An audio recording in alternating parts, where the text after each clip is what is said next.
Hey, good afternoon, everybody, and welcome back to the channel. So, I've got some facts, some new stuff has come to light. Let me share with you what I'm talking about.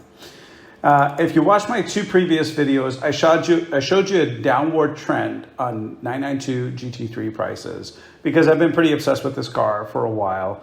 Going back, there is a total of 58 sales now, including P-Car Market and Bring a Trailer. So I've started to bring the P-Car Market stuff in. I'll do a further analysis on those cars. They typically end up selling for a lesser premium in P-Car Market. So if you're looking for a car, maybe consider pcarmarket.com as an alternative. So what I showed you last time really hasn't, there's not a huge change from what I showed you last time because there is still this downward trend, okay? With our trend line is still pointing down. But in just the recent couple of weeks, I've noticed a little bit of a bump. We did have a couple of new lows here, only 8% above market, above MSRP, and 7% above MSRP. Wanted to take a look at those two cars. So really, I actually just this one car here, which sold for $224. So let's go and take a look at that on here real quick, and we'll dig a little deep here. This car sold for $224, and you may be wondering why, because it actually had a pretty decent sticker price. It had a $207 sticker price. It only sold for $224. But if you go through here, you'll see that in the comments, the explanation is there.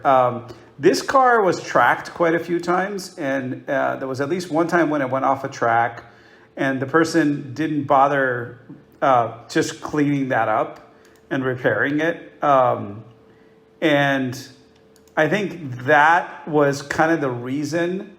And then the questions that were asked throughout the auction, the guy just didn't respond in time, I guess. And people just got turned off to this car. So somebody walked away with a really, really, really great deal. And then there was another car, and that was, let's see, sorry, I'm jumping back and forth here. So this is a car that sold for $228 on 419. So let's go back and look at that. So this car actually bid to, okay? It didn't sell. I couldn't tell you why. Honestly, this is a really great spec, in my opinion. Racing yellow isn't a very good color in general. It's a very faded yellow.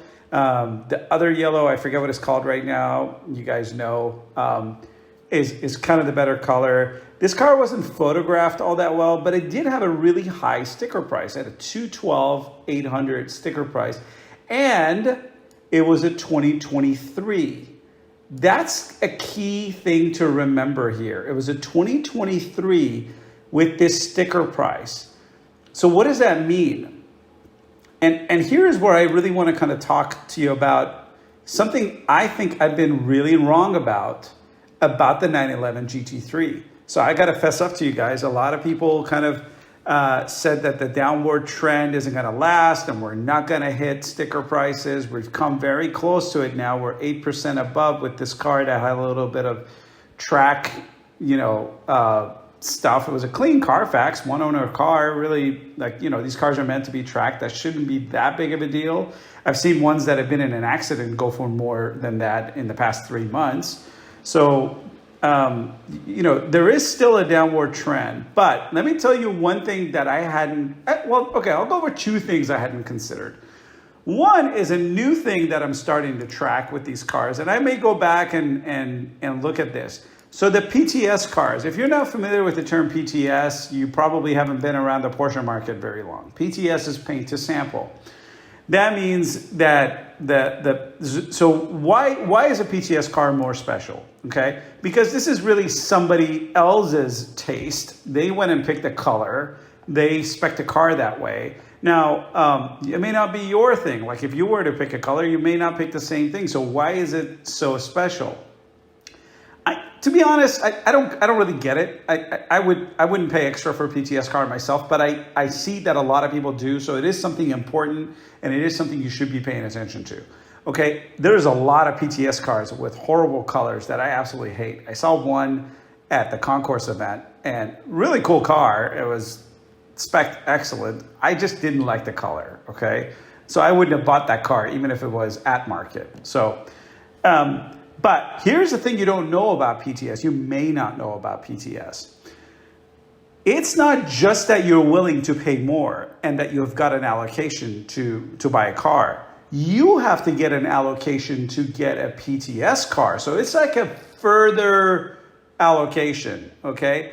A dealer may get, 10, 20 allocations for the year at max or something like that. But they may only get like 2 PTS, okay? I'm totally off on these numbers. I'm just letting you know it is more difficult to get a PTS allocation, okay? And then even more difficult to get a special request car. And it just keeps going on and on and on. And the car that I saw that I told you about at the Concourse was not only a PTS car, but it was a special request car, all kinds of little things that were different. It was actually signed by Andreas Korninger. So anyway, that's the one thing.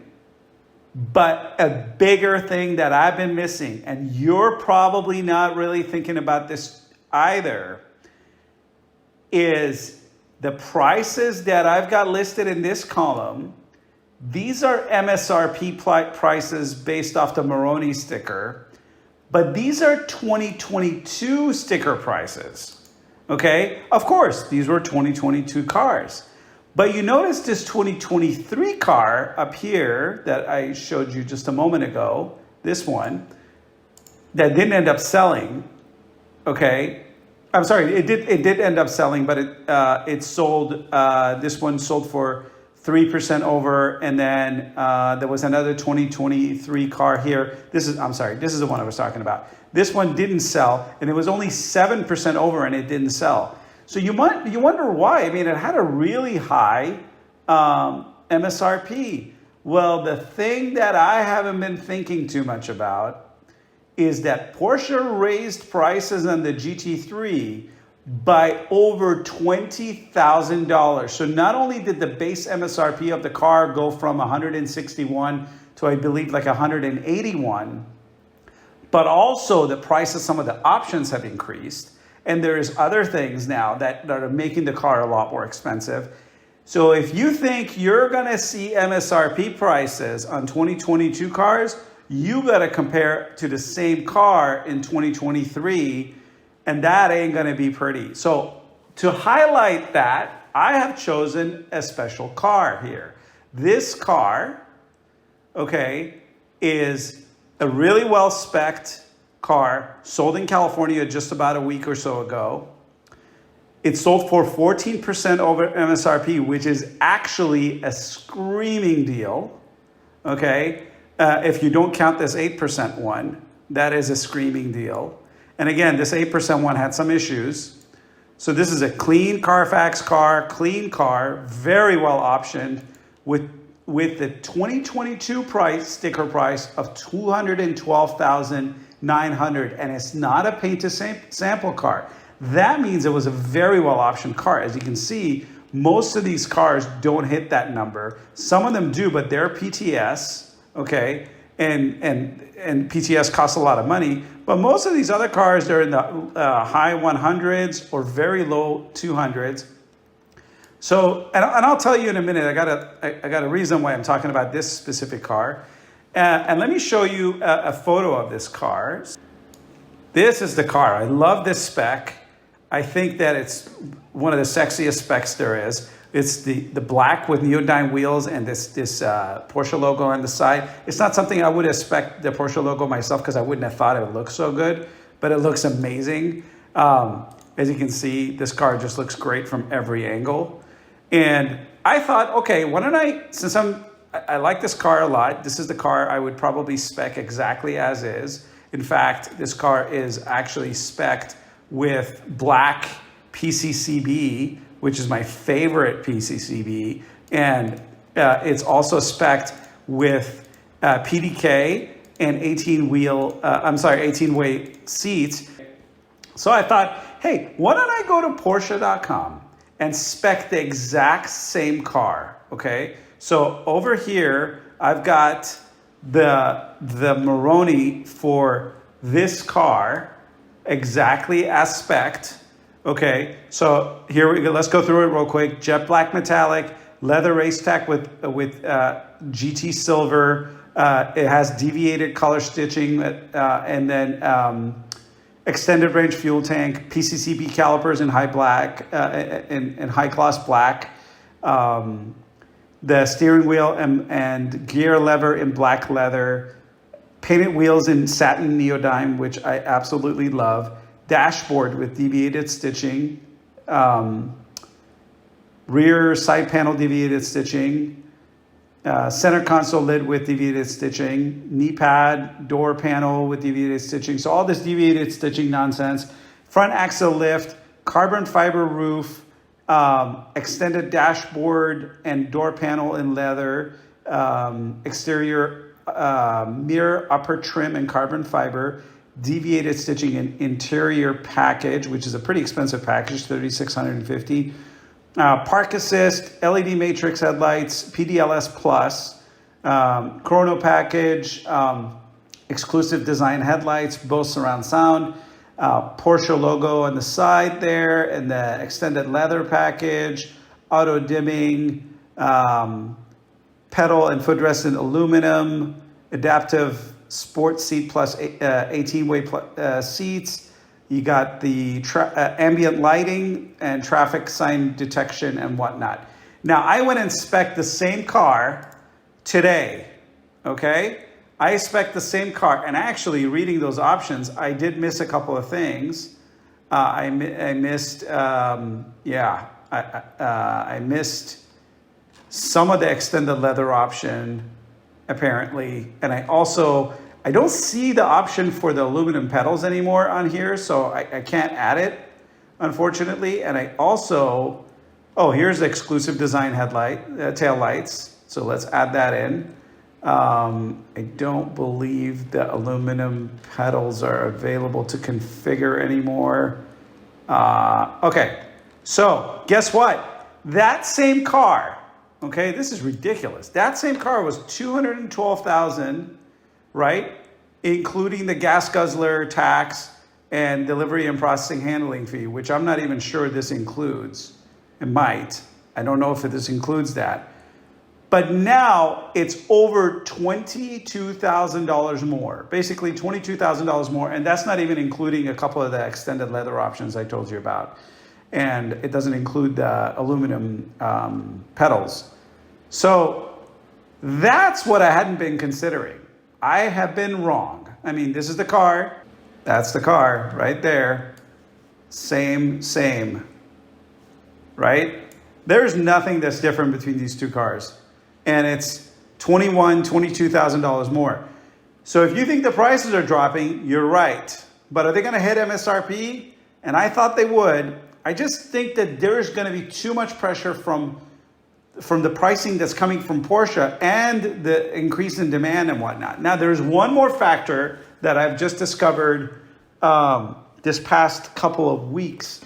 When I now go on a site like Car Guru, use Porsche 911, and let's just go to all nationwide, and then let's look at 2022 and forward, and then we're going to pick the GT3 both. This is how I search for them, by the way. I'm going to search for both of those.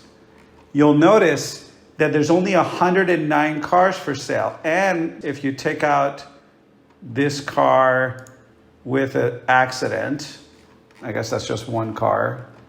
So things have changed a little since yesterday. So it's 108 cars. This number was 147, I believe, just a few weeks ago. I remember it being 147 when I made one of the videos. I don't quite remember which one now. What I'm saying is there's 40 less cars on the market just in the past month or two. Okay, so that the inventory has gone down. Demand is still through the roof. I know because the cars are selling. And Porsche is raising MSRPs all the time. And they're not ramping up production or anything like that. And people are still having a hard time getting allocations. I hear people on Reddit talking about getting allocations for like 2028 or something like that. Like trying to put their name in for that year. I'm like, are you kidding me? How do you even know you're going to be alive in 2028? Forget about it. Just go buy a used car. And so with that said, guys, you know I've been waiting to buy a Porsche GT3 992 generation, and I just wanted the market to settle down a little bit. And I feel like these kind of numbers, 14% over MSRP, that's really kind of what I was hoping to get to. I was actually kind of hoping for anything under 20% over MSRP. So when I see numbers kind of getting into this time and repeating, this is the time to buy. So with that said, I've got a little surprise for you. You might already know what the surprise is. There she is. So, yes, I did it. I went in and I made a deal on this car. Like you heard, 14% over MSRP. This was a car that was local here at a dealership at Iluso in Costa Mesa. Super wonderful people, very no nonsense, to the point. The minute I laid eyes on this car, I was like, let's go for a test drive, because I'm pretty sure I'm driving away with this car. And sure enough, I literally had the car the next day. It was done and done. I can't tell you enough how much I love this thing. It is absolutely beautiful. It drives like an absolute dream, as fast as could be. It is 10 times the car that my GT4 was. Sorry, guys. I know the GT4 is a crowd favorite.